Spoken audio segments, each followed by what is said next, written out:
Welcome back to A World of Difference. Today, we're going to talk about something that every single one of us needs more of. It's courage. Not the movie version of courage. I'm talking about the kind of courage that it takes to raise your hand in a meeting, to challenge the status quo at work, to lead when the stakes are sky high, and to choose values over comfort when the easy road would be to just stay quiet. And my guests today, they have lived this. Kristen Kavanaugh is the founder and CEO of the Agency Initiative, and for nearly 6 years, she was the Senior Director of Inclusion, Talent, and Learning at Tesla. She's also a veteran, a Naval Academy grad, and served as vice chair at the Department of Defense's first ever advisory committee on diversity and inclusion. Her work is all about helping leaders and organizations step into their most courageous moments. Joining her is her business partner and co-founder, Michael Randolph, COO of the Agency Initiative. Mike led talent experience at Yeti and also shaped leadership development at Tesla. With more than a decade of experience coaching senior leaders, he's obsessed with building people-first cultures that don't just survive uncertainty, they thrive in it. Together, Kristen and Mike are pulling back the curtain on what it really was like and what takes place when you lead with courage in today's workplace and in today's world. And trust me, this conversation is going to challenge you to think differently about how you show up at work right now, in your community, in politics, in your faith spaces, with your neighbors, with your family, around dinner tables, around boardroom tables, and in your life. Because courage is needed in all of these spaces. And if you've heard me say this before, you know that I believe it wholeheartedly. We don't have to agree on everything. No one does. We don't all speak the same languages. We don't all come from the same cultures. We don't all believe in the same faith and religion. And yet, working together and bringing those differences around the table is how we make a difference together. We must learn to lean into these conversations, listen to each other so we understand each other, especially when we disagree and especially when it's uncomfortable. So today's conversation is going to dig deep, I'm telling you, but you're not going to want to miss it. So let's dive in. Hello, Mike and Kristen. It's really great to see you. I'm looking forward to this conversation and thanks for showing up today. Yeah, thanks for having us. We're really excited to be here and know there's a lot of overlap between your community and the folks that we're talking to. So this is going to be a great conversation. Absolutely. I'm really excited about it. Here, we love to go deep in conversations. We don't shy away from difficult conversations. You know, some people say, especially in our world today with all the geopolitical shifts, especially talking politics and religion are off the table. They're not off the table for us. We really believe here, even as sometimes in corporate spaces, especially where there are secrets that get held. And sometimes those things that we don't talk about can actually be what holds companies and talent management spaces back from being who we actually could be, because some of those things that we're told not to talk about, if we could, with some skills around emotional intelligence and, just respecting one another and our opinions, really could move the needle forward for our companies and organizations globally. And I think that that's sort of the topic we're going to address a little bit today. A trigger warning for anybody who's had any sort of experience in a toxic work environment. If you're a survivor of a toxic boss or some systems that were discriminatory or really harmed you in some severe ways, just a warning for you that this conversation will involve some of that. But what we're going to talk about today are some ways to move forward. We're not just going to mention the hard things. We're going to also talk about some tools and strategies on how to make our workplaces work better for everyone so that we bring out the best in each other and we really listen to understand each other and really respect each other with dignity. And that's really something we need to see more of in our workplaces today. Today, we're going to talk a little bit about some of the writing and this book that you guys have worked on together, some of your shared experiences, Kristen and Mike. And so my first question right out the gate here is for you, for Kristen. I want to know, how do you see fear showing up in leaders and organizations today? First of all, thank you again for having us. We're really excited about the conversation. I mean, we see fear as an unfortunate constant that is happening in our workplace, not just on the people side, but from an operational side. Fear seems to be everywhere, unfortunately. It's like you can't escape it. And so, from a leadership standpoint, we kind of think of it as an inner game and outer game. So, there's some of the fear of like, am I going to lose my job? Am I doing good enough work, all of the what's the next riff that's going to happen, like there's so many external factors in like the outer game of how people experience work. Then there's all the internal fears too. Am I good enough? Am I showing up? What if I'm not the leader that I hope to be? And so you've got leaders that are, or employees that are experiencing this from every single angle. And it seems that we're just inundated with the fear. And so what Mike and I hope to do is, one, name it, that it's Mhm. not something that is just happening to you, but it's happening to all of us.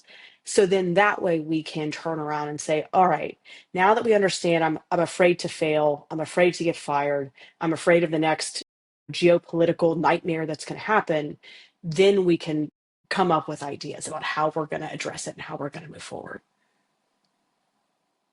Yeah, and I totally relate to that. I kind of wonder also, Mike, what has your experience been around some of that? And maybe even this question is a good one.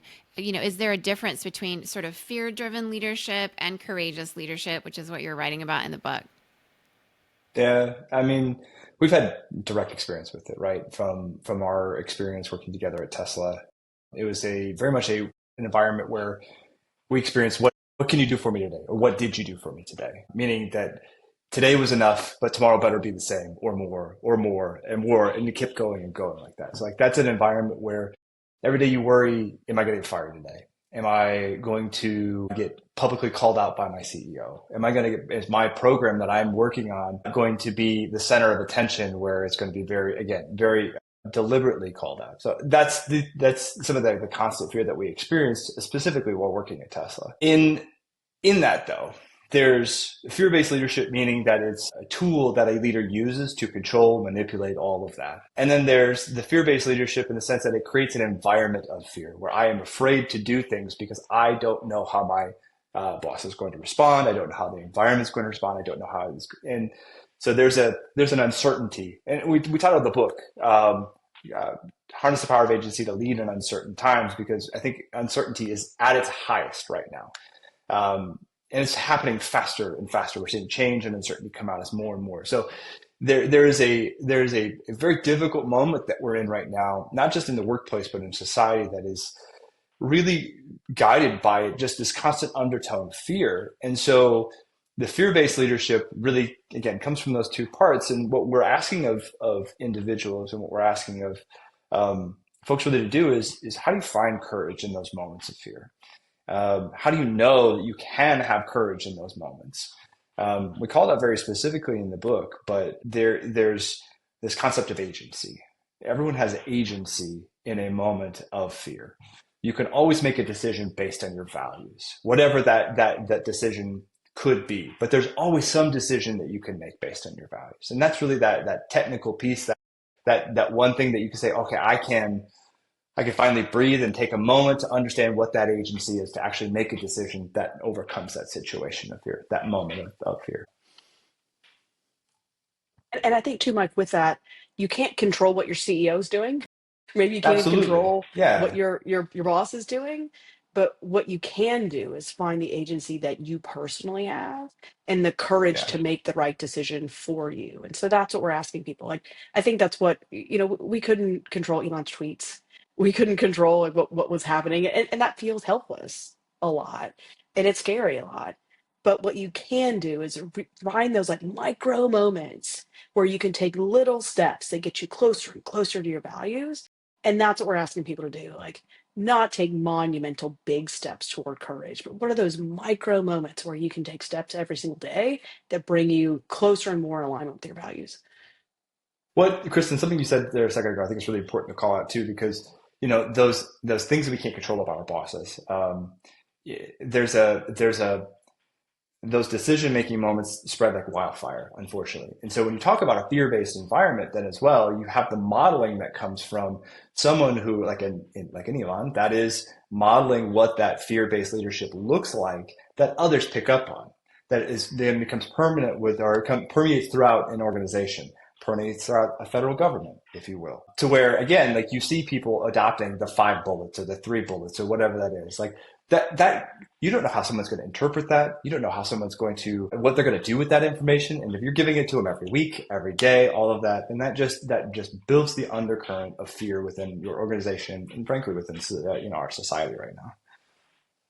Yeah, there's so many things going on inside work, outside of work, as we sit here in the United States. Silicon Valley is at the heart of a lot of this. Where Tesla headquarters is. We're very familiar here in the Bay Area. Many of us have friends who have worked there over the years, and friends who own Teslas that suddenly decided, "Ooh, do I need to put a bumper sticker on the back of my Tesla that says I bought this before Elon, and now I can't sell it because it's now you've sunk your money into it." And so there's a lot of people that have a lot of cognitive dissonance around just owning them and whatever. Everybody makes their own decisions. And I think we're in an environment right now. You mentioned politics here in the United States. I know we're not alone. There are some geopolitical global shifts that are happening, but there is a lot of attention on us here in the US because of the relationship between Elon Musk, a big Silicon Valley billionaire, alongside the president of the United States, and how, things happened around the election. All business and politics have been intertwined in ways that have not really been so obvious before.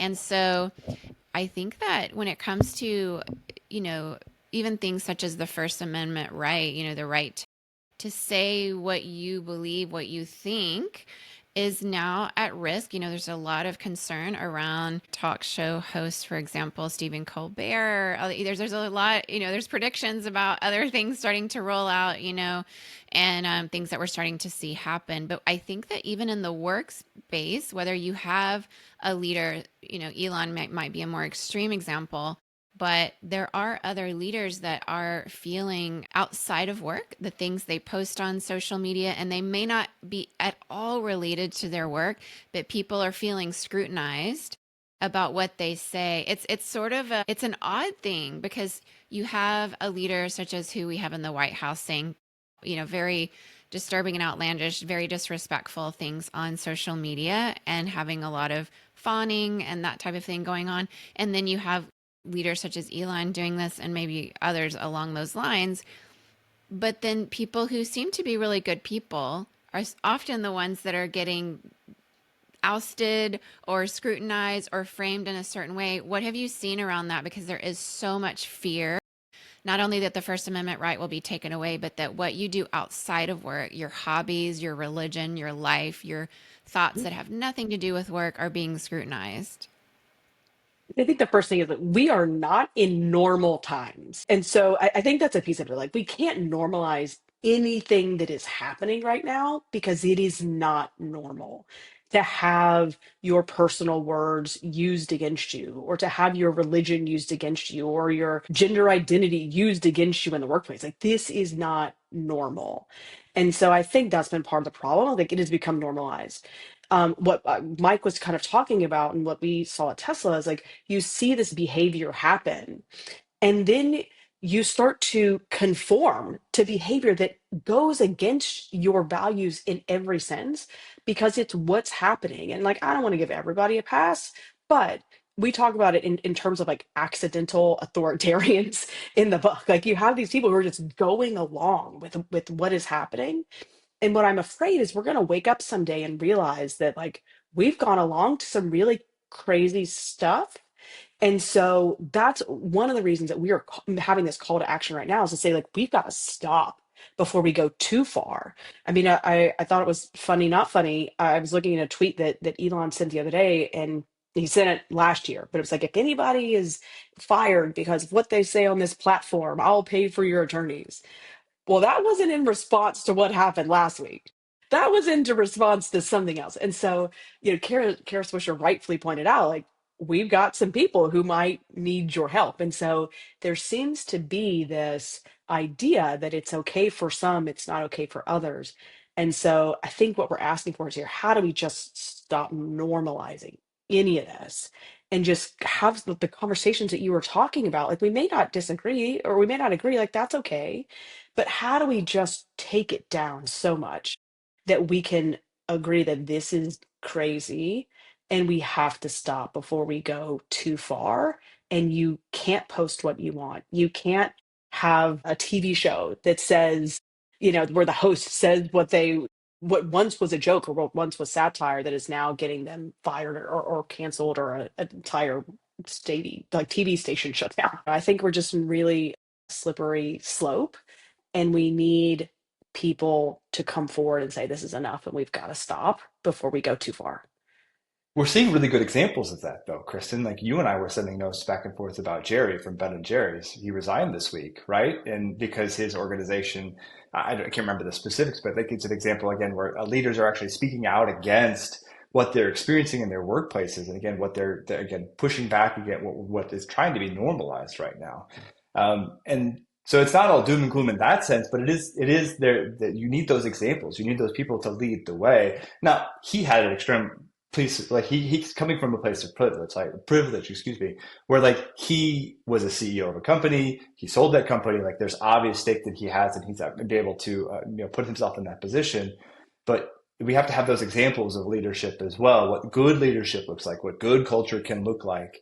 Marriott CEO did an interview right after some of the executive orders around diversity were released, and he said, I'm summarizing and calling back from memory now, but he said something along the lines of like, we serve people and meet people where they're traveling. We want all people to come through our doors, and our company is going to be representative of those people. Something along those lines. Like that's the type of leadership that we can lead by example in service of actual business goals as well. So I think there are those examples out there that help us see what the other side can be like. There's just not enough of that right now. Yeah, honestly, to me, it's bad for business. The First Amendment right is actually very good for business because, I mean, look what's happened to Target, even. We mentioned Tesla, but several people, because of their DEI board decision, and I would say people that shop at Target often are also people who shop at Costco. Well, many of us have been like, hey, I'm Costco all the way now, and sorry, Target. And until they sort of figure that out, that, we don't live in a homogeneity society. Like we're not homogeneous. We haven't been for many hundreds of years. And so to pretend that all of a sudden we are, like, what would that person even look like? And that's a very small customer base that you're trying to appeal to. Who is your ideal customer after all? If you're only trying to sell to a certain type of person, it doesn't make good business sense. It's actually a huge risk management conversation. It's very risky for business. But also on a talent development perspective, we see that fear, people walking around with lizard brain, they're not productive, they're not innovative. You're not getting the best out of your employees when they're living in No, fear. Right. And if they're no. living in fear, both politically, if they're afraid of, we have, and I'm in California, like near Tesla, ICE raids are, these are things that people are afraid of, whether you feel as though you're at risk or your colleagues on your team that you work with and you do great work together. Nobody wants to see that happen. And I'm not just referring to, people who may not have documents. I'm talking about my Latino friends who were born and raised here, who are US citizens that are also afraid and also get picked up. And these are real stories. So there's a lot of fear outside of work. And then if we create it inside work, people have nowhere to go. This is not good for humans. It's not good for productivity. If your goal, if your outcome you're looking for is a highly productive team and workforce, this is not the formula that gets you there. I'd love to hear you share a moment when when courage actually helped you move through fear and uncertainty, if one of you might want to share one of those. I mean, I'll talk just a very practical one to what you were saying. So, when COVID started, I had a staff of like 10 or 15 people or so, a lot of parents with young kids. And so out of the blue, we've got all these parents with young kids. There's no vaccines. The world is shutting down. And I could see it on Zoom in my staff, right? I could see the fear. And in what became a tradition for our team, one week I was like, we're gonna throw the agenda out the window. How are you guys doing? Just like recognizing that people were not at their best. And it was just word vomit from everybody about their parents, about their kids, about their colleagues who had, they'd gone to school with. And so I realized in that moment that you can't just keep pushing and pushing and pushing people. You've got to start recognizing the humanity. And to your point, there is no space for relief, especially during that time during COVID. And so, as a manager, you can offer the space. The time is yours to give and do with as you will. And so I think there are little things like that that leaders just don't think about sometimes, of like, just ask the person if they're okay. And then you're going to learn so much more about what is going on. And so that ended up becoming a tradition on our team. We would say we would GIF it up before every meeting. And so I would ask people how they were doing, and they would throw a GIF in the chat. And if like it was all dumpster fires, the agenda was going in the dumpster and we were going to chat. Mike knows, because that's the one that we would get. We would get dumpster fires all the time. And so we were going to talk about the dumpster fire that was going on. So then we could get back to work afterwards. And so, I think there are a lot of times where leaders have to lean into and acknowledge what's going on with their workers and just give people space to talk and be human. And it goes a long way. I love that. Brene Brown is one of the best leaders around some of this conversation, right? Just from where I sit here in Silicon Valley, everybody's using AI these days, and I use it. A lot of us use it for various reasons, but I think that keeping us in the driver's seat. I don't work in the automotive industry, but I still like the metaphor. If we're in the driver's seat, even if it's a self-driving car, we still get to make the decisions, the ethical decisions. What are we using this for? Are we losing our humanity? And we have to stay in that driver's seat. We have to still be engaged. We cannot just let it all be run by people who have manipulative strategic plans for their own self-interest. And those tend to not be good for business or humans at all. You don't have to choose profit over people. I'm a firm believer, and you will never convince me otherwise, that investing in your people, bringing out the best in their talent, understanding how humans work, which with all of our inventions in AI, we've never been able to change completely how humans are. There are certain things that are just timeless and true, whether you study sociology or psychology or biology or any of the intersection of those things. It's just true that when people are really stressed and a manager comes in and says, let's just name what we're feeling, that there is something very powerful about that. I do get concerned that we're outsourcing too much to managers in terms of that emotional load, especially in an environment where fear is constant. So I'd love for you to walk us through your agency loop and why courage is the essential fuel, another car word, although Tesla does not use the same kind of Energy, fuel that keeps power it source, turning. all of Yeah, it. Courage is at the center of it because we think in terms of like three core values for courage. We think in terms of curiosity, resilience, and trust. And so managers set the tone in how they act, both when they're internally represent those, but also how they show that to their teams. We talk about agency as being the focus point of this process, of this methodology framework. We really still haven't come up with it. The loop is what we call it. Because like that is that moment where action takes place, but it's also a moment of power that you can have in that situation as well. When we talk about the entry onto that, or how do you get started with it, really it happens in this moment of dissonance. There's something that happens in your world around you, a decision that you're faced against, or something that you experience that is at odds with your values, how you show up in the world. And when that happens, you feel a tension between that. It's a physical response oftentimes. Again, if you're talking about how we see fear in the workplace, it's, am I getting a pit in my stomach? Is it hard to breathe? Do I feel it in my shoulders? All those physical representations really drive, I'm experiencing this moment of dissonance. And so from that point, then you have to understand what are the things that are happening and what are the values that I have? Well, the starting point, or kind of the first part of the agency loop, is understanding yourself. And so we call that authenticity, taking the time to understand your own personal values, what they mean to you, but also what they mean and how you show up in the world. The next step after that is then taking some intention with that and making a decision based on those values. So do those values make it so that way you are going to decide one thing or the other? And how are you doing the calculus? That's all the risk, all of the challenge all of those factors that go into that decision, to know that you're going to come out on the other side with an intentional outcome. It's not going to be perfect. There's going to be consequences. There's going to be unintended or unforeseen things that come up from it. And so that really comes into perspective in the growth phase. The growth phase is hard part of this. And I mean that because there could be some unintended consequences. There could be things that just you never imagined might have happened from that decision. But you still have to learn from it. You still have to appreciate that experience to then grow from it. And that can take, you can be in the moment, that can be years down the road too. And that's often what is very difficult for folks, is trying to come to terms with that. But then you turn that back into, okay, how am I going to show up the next time? And that's kind of like the loop function, right? It takes us back into authenticity and start over and over again.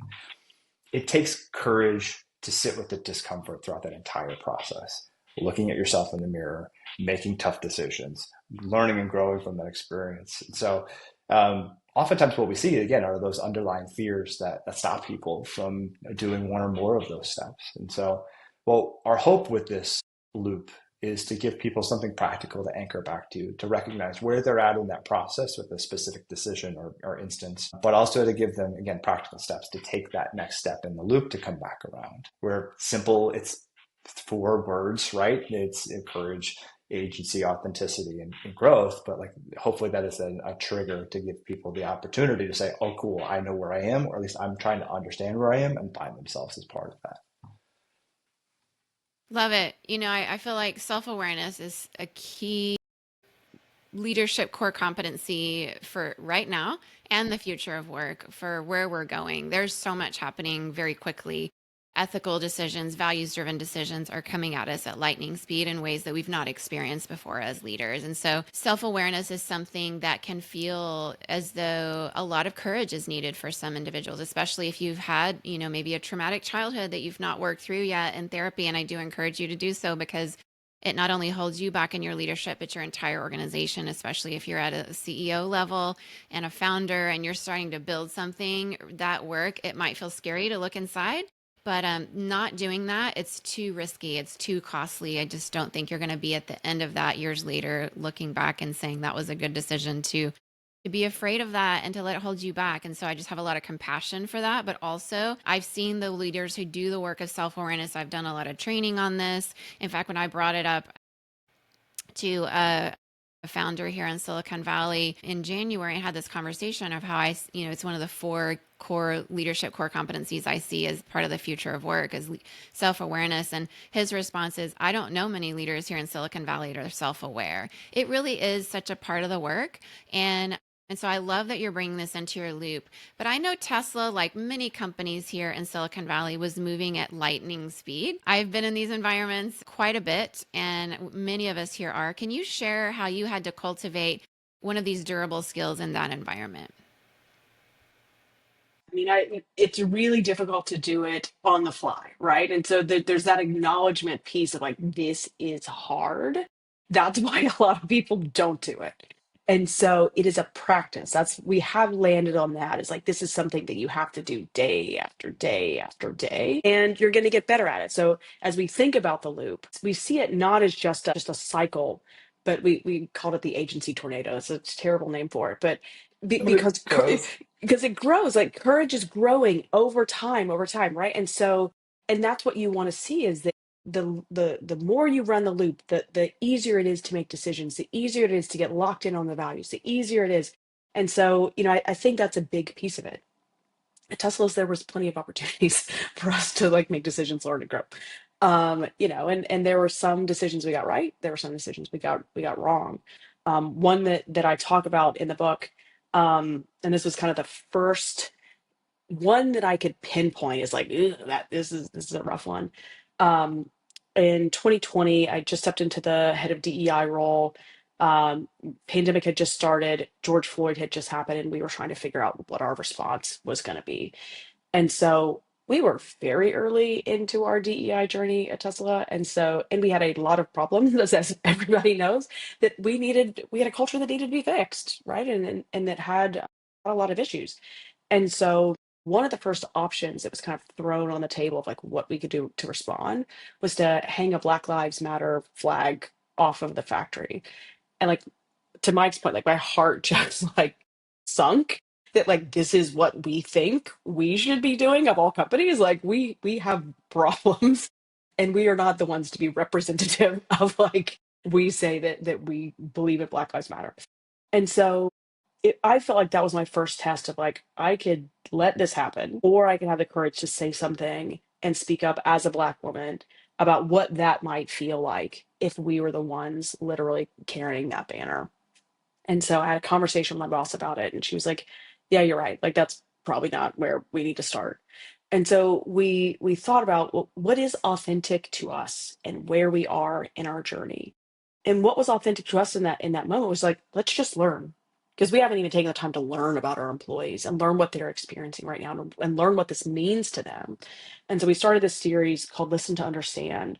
And we heard from all of our Black executives kind of came in, and some of our Black employee resource group members just talk to us and tell us like what they were feeling, what they were experiencing, and give people the chance to learn and listen in a way that typically companies aren't responsible for teaching their employees things like this, but it was a way for us to come together in a safe place, let people process and acknowledge where we were authentically in our journey. And so I think that's the thing. Like a lot of companies want to act like they've solved the DEI, kind of problem, and they're not even close. And people know that. Like that's when the performative, actions kind of Hmm. come out, and folks get called out. So, I think it's looking at all of these opportunities where again, and you feel that tension, and you know that you can do something about it. Like how are you really taking a risk and stepping in? I had worked for my boss for maybe a couple weeks. She was new to the role. I was Hmm. new to the role. And so really stepping in and just taking that one little tiny step of courage to have a conversation, which is what I love about what you were talking about earlier. We don't even have the conversations anymore.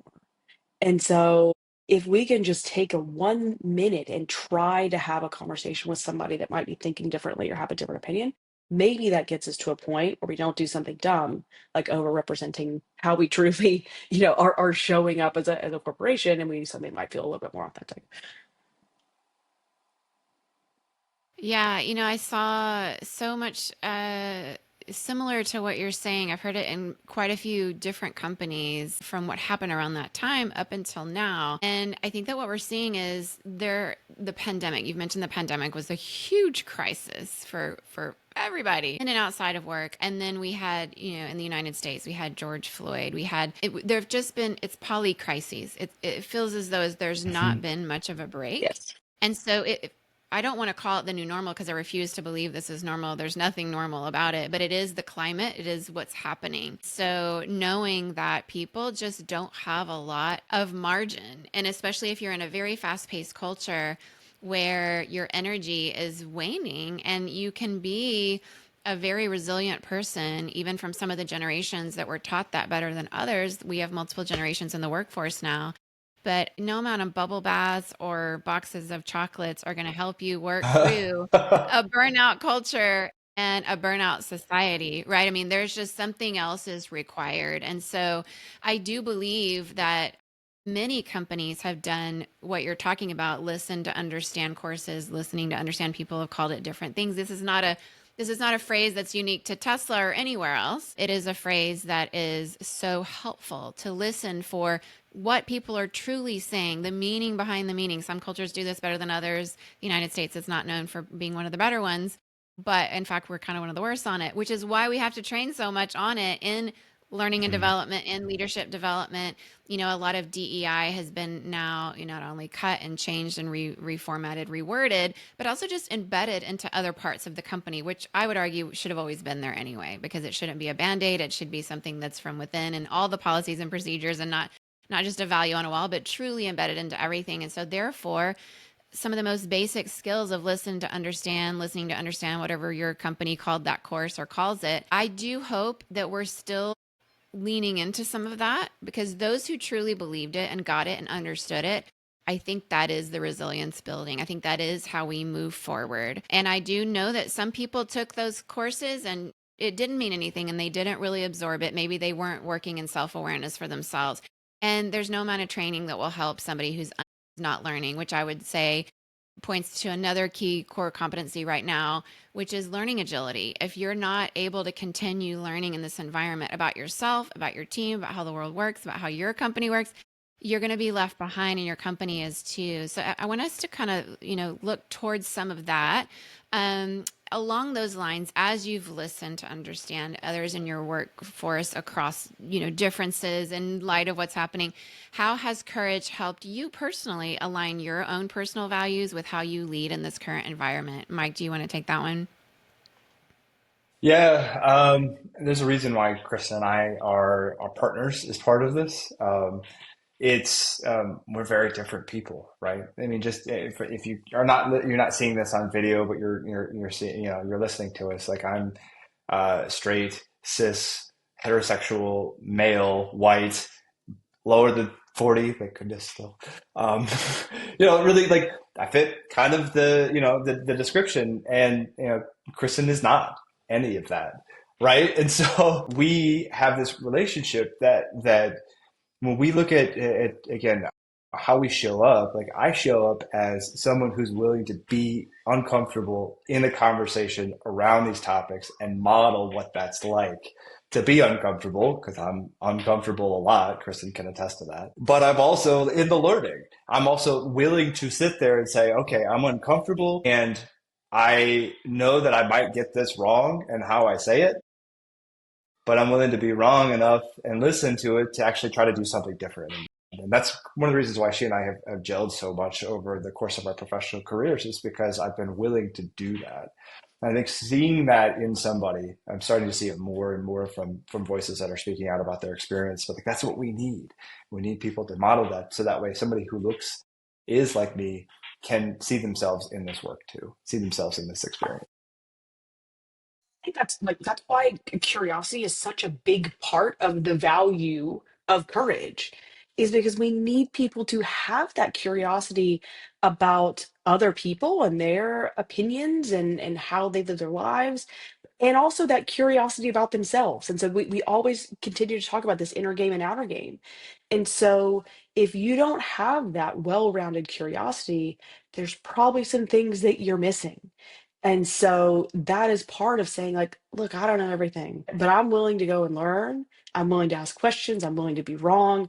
And I'm willing to change. And I think that's really like the call that we need right now. Are you being curious truly about people around you and about yourself and how all of this is coming together? And what are you willing to do about it?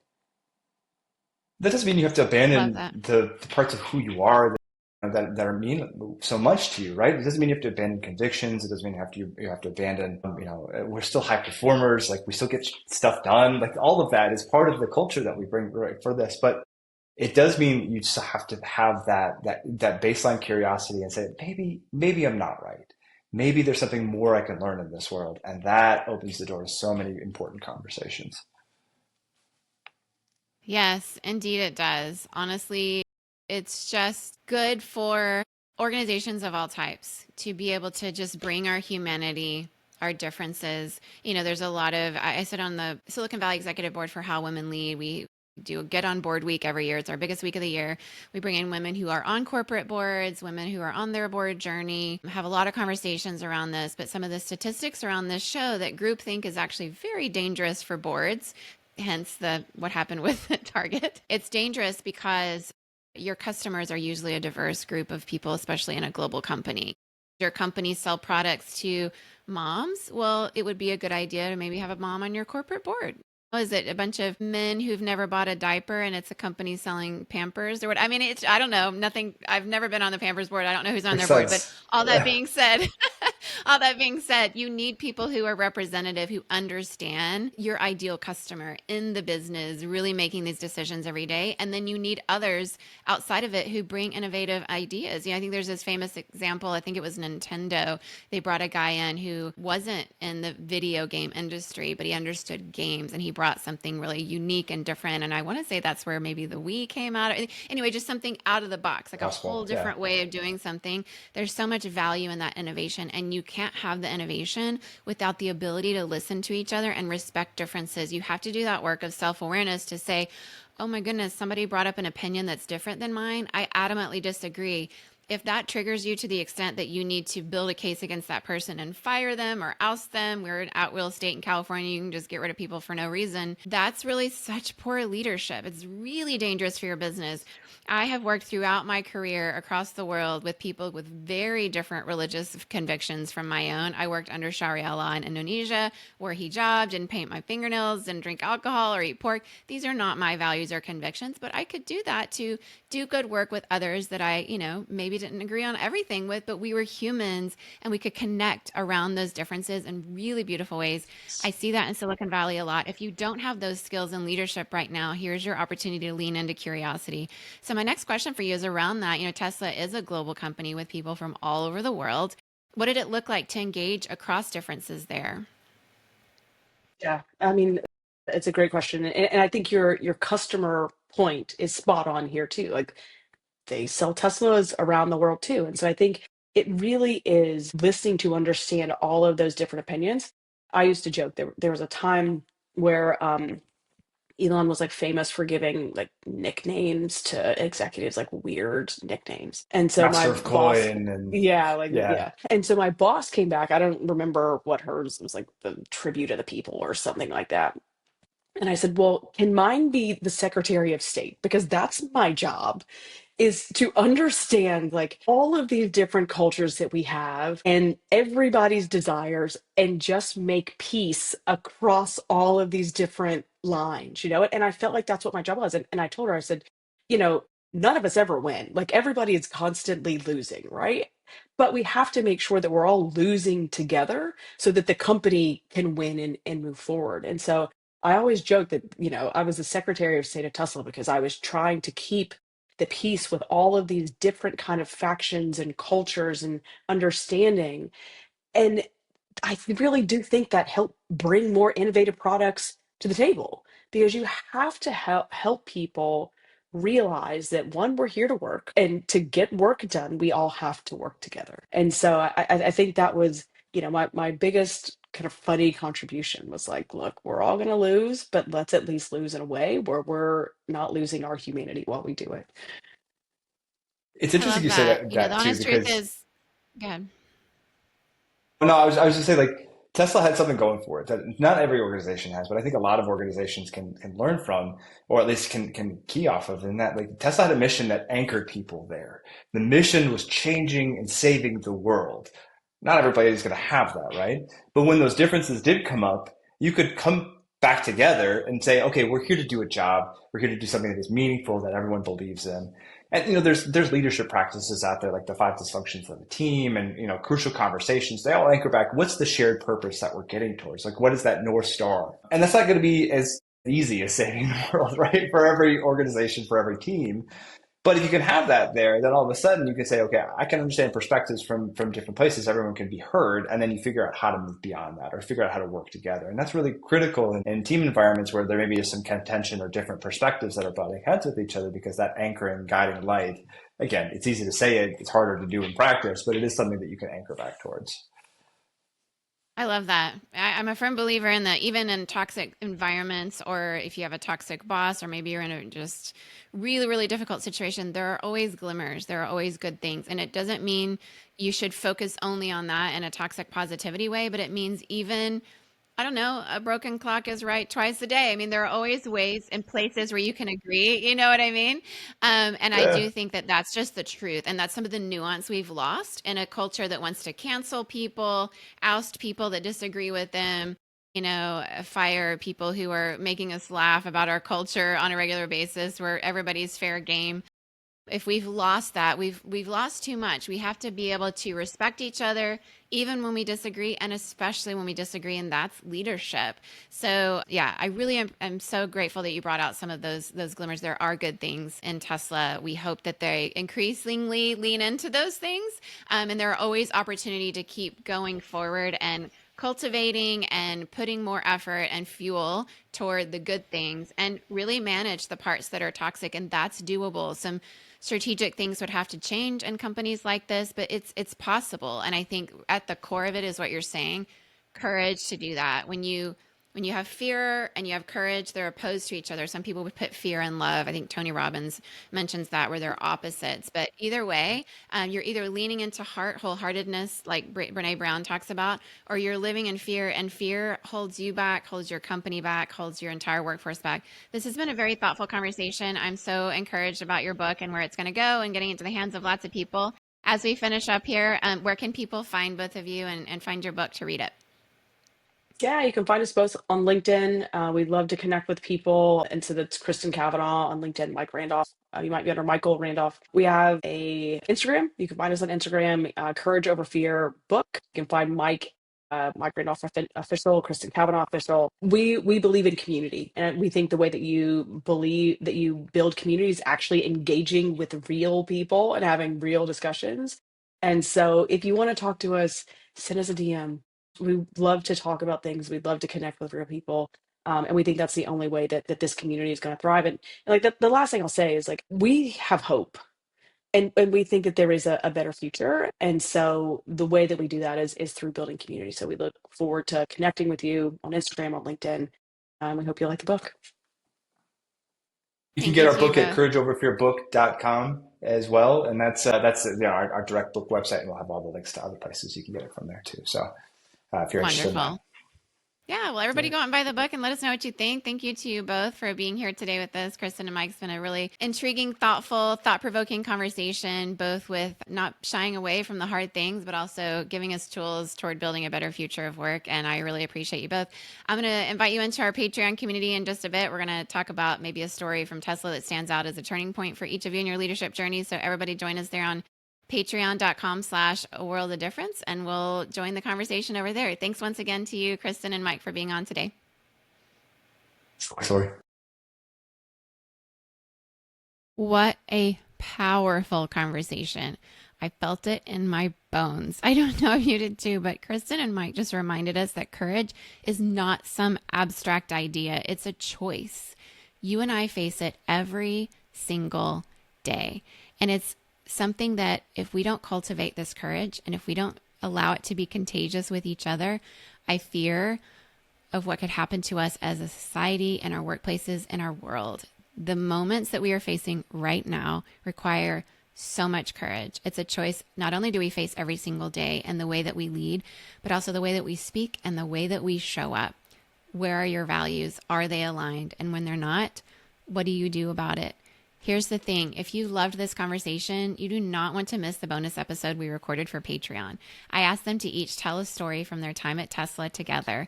One of those moments where in leadership, you had a line drawn in the sand. You had to make a choice and decide whether or not to step into courage or just to stay silent. And let me tell you, it's raw, it's real, and it's the kind of behind the scenes story you do not get to hear just everywhere. In fact, you won't hear it anywhere else because we didn't have it on the main part of our podcast, but we saved it for this special moment for you difference makers. So if you're already a part of our Patreon community, you'll get to enjoy it. If not, now is the time to join us. Head to the link in the show notes, join us there, and you'll get full, unfiltered conversation. Honestly, it touched me so deeply, and I just came away really admiring these two individuals, who they are and why their leadership and what they're saying matters so much, because their story is unique to each of them, but I'm hearing elements of it in so many places and spaces right now that are not only risky for business and government and society and academia, but it's putting humanity and our human-centered approaches to live the life that we all want to cultivate here together on this earth and in our communities and in our workspaces. So much of it is at risk, and their story really highlights that. And I have such admiration for the moments of courage where they decided their values, when they became misaligned, they made some choices to move in the direction that is so admirable. And I have so much respect for the two of them. I know that you will too. Do not miss it. Go to patreon.com/a world of difference to join us in this conversation, which will be uploaded there very, very soon. And of course, if today's episode inspired you, please share it with a friend, somebody who might be struggling at work, somebody who's facing a line in the sand in their workplace. Post it on LinkedIn and make sure you are subscribed so you never miss an episode here at A World of Difference with our outstanding guests who bring all their differences around the table to help us make a difference together with them, because courage is contagious. And together we can create a world where leaders choose it every single day. Keep making a difference, keep being courageous, keep leading in the most daring, bold, fully you kinds of ways around the world. Keep your values intact. Don't let them change you. Continue to be who you are and treat others with the dignity and respect that they deserve. You deserve it too. Draw those boundaries for yourself and make sure that your values are clear to you, because these choices are coming every single day, increasingly so. Keep making a difference with who you are, wherever you are, all around the world.